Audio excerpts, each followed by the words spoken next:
Hey, friends, 10-minute Tuesday time. Today I'm talking about your relationship with money. I love this subject.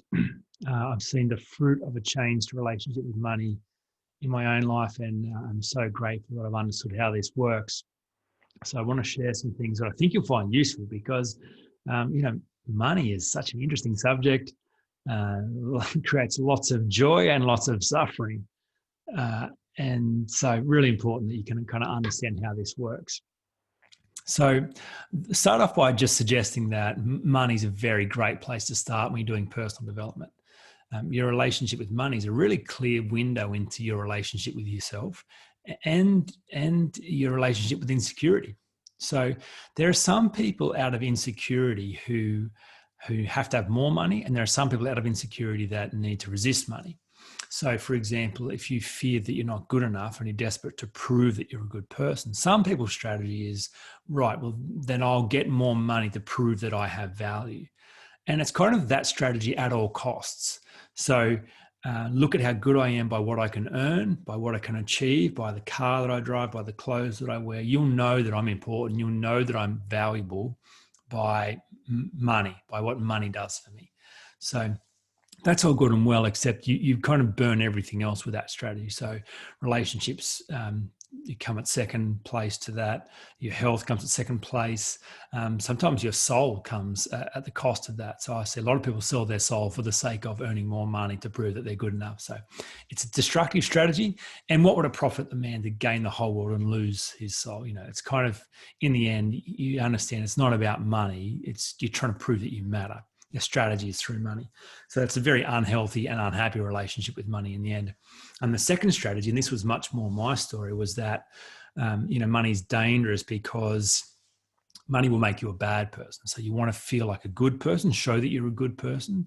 So you'll do that by being kind, by serving, by loving, by being generous. And therefore, the fear is that money will corrupt, money will make you greedy, money will make you selfish. Money will undermine your quality as a person. You don't trust yourself with money. Your best effort of proving that you're a good person is to be a poor person, is to not need money, to not want money, is to be better than money. So that was definitely my side of the equation, and so grateful that I worked out that was the story, because all we have is story, right? That's the first A in the 4 steps of transformation in the book that models Brian Grasso and Carrie Campbell, and really excited they're on my podcast shortly, so that'll be a really great conversation to look out for. But when you kind of realize all we have is story, then you kind of go, well, then it's malleable. You can change your experience. The order of operations is to change your experience with yourself, then money, not the other way around, because money is just an extension of your relationship with yourself. So understand your storytelling about your value and worth. So for me, in 2016 in Germany, when I realized I was sabotaging my money, I kind of asked myself, well, what must I believe is true in order to behave this way? And I realized at some level, I must believe money was dangerous.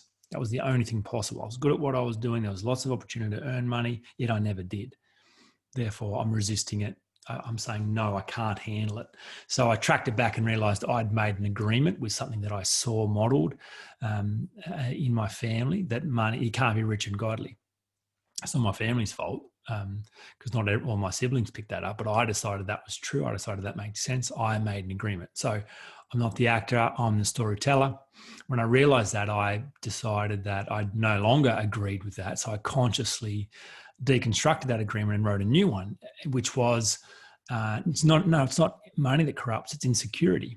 So if I'm dealing with my insecurity and showing up secure, then money is just going to magnify what's in my heart to do.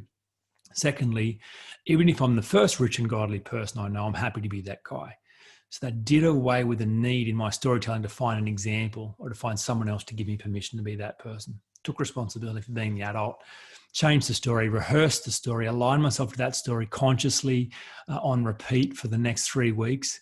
And literally in the space of 3 weeks, watched my income probably triple for that year. Like in the last 2 months of that year, I earned, more money in that 2 months than I'd earned the prior 10 months. And I've seen my income, probably double ever since then, every year. And without extra effort, It just is a natural flow on it, the fact that money is safe and I can handle money because there's nothing to prove or defend. And I have a happy relationship with myself, and so I can have a happy relationship with money. That term happy relationship with money comes from the book Happy Money by Ken Honda. Such a great book.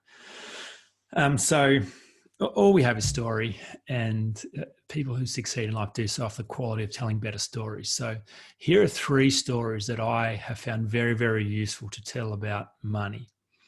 And you can model them if you like. You're welcome to use them, try them on, adapt them, make them your own. But just so clear, they're just stories. I don't know if they're true. I live as though they are true. I find evidence that they are true, but that's all we can do. The moment we decide something's true, it becomes true for us. But I know it's a story. You know it's a story. Just so we're clear, welcome to use it if you'd like. Story number 1 is that money is the reward you get for accurately understanding your value in the world. So I used to get upset when I saw my bank account going down and feel like it was unfair that I was working hard, or I'd get upset if someone wanted a discount or didn't pay me what I thought I was worth, or didn't want to buy something that I thought was priced well. And then I thought, hang on, that's not their fault. It's my responsibility to accurately understand my value first. Then out of the overflow of that, if I show up knowing my value, well, then money is the reward I get for doing that work. So cool, that's evidence that there's more work for me to do. So I decided very clearly what it was worth, what the insecurity problem was worth. To help someone solve this problem is a difficult problem. I don't know anyone else who can solve it like I can. So that is a very valuable work in the world. So I decided what that value was, and I understood it.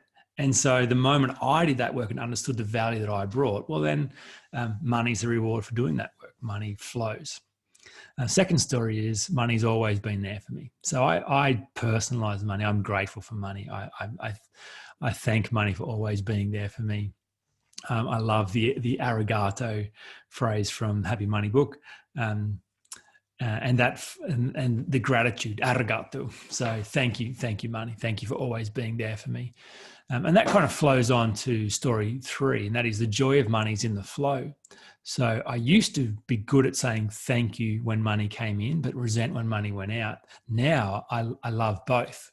Arigato when money comes in, arigato when money goes out. So, I just paid my BAS this morning, and I was grateful. Thank you, money, that you are always there for me, and that I get to exchange this money for this responsibility to be part of society, to contribute meaningfully, to allow the government to build roads and hospitals and schools. And the fact that I have a tax bill means that I'm earning money. So thank you. Watching money flow in and flow out just means I get to enjoy the whole experience and have a very happy relationship with money. So order of operations, work on yourself first, not money first. The relationship with self is the key thing. Deal with the insecurity. Out of the overflow of that, then fine-tune your relationship with money. Hope that's useful. I'll talk to you again next week.